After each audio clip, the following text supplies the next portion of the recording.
Coach, word came down yesterday that you get another attempt at the NCAA championships. Tell me your thoughts on Memphis.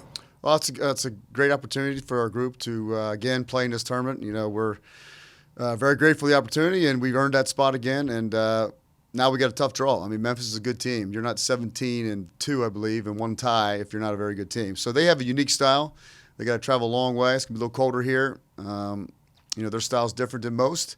But we have a style, too, that we feel like we'll be able to hopefully make this a great game, and we expect to be ready to go here. You mentioned their style. What are their strengths?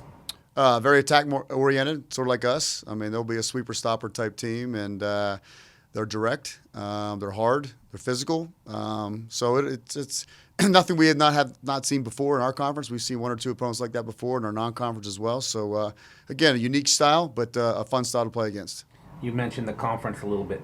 How much does it help in preparation for postseason when you play such a high level week in and week out in the Pac-12? Yeah, I mean, that's the one thing. I mean, we're 12 wins, they're at 17. They got 17 great wins, but I think our 12 wins probably been a lot tougher opponents. So our advantage we've been there, done that as far as strength and style, and it's I mean, every day in the Pac-12, anybody in the Pac-12 can beat you any single moment. So that's going to hopefully help us through this next game on Friday and hopefully on past that. As with most coaches, you tend to focus on your team more so than the opponents.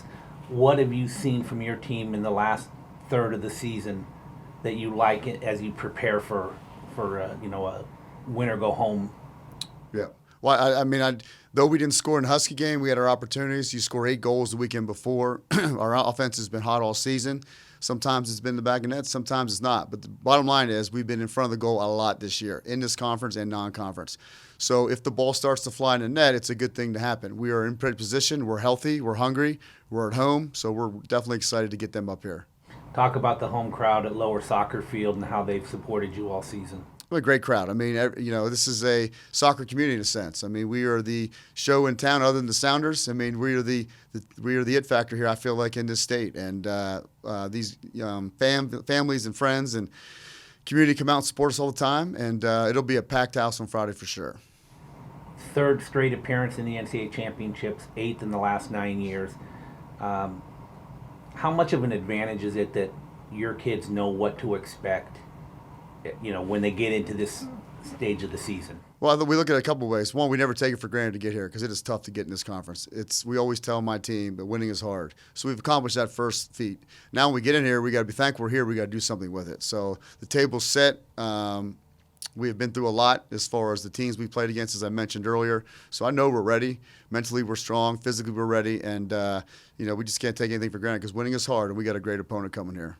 And finally, talk about the maturity of this team, the leadership of this team, having been there, but also having players like Ella, like Morgan, who've been there and gone through the preparation and then into the game. Yeah, outside the senior class, everybody's been in the freshman class because the senior class has missed 1 year. The junior class has been in every tournament. The sophomore class has been in every tournament. The senior class has been to the Sweet 16. So you're right.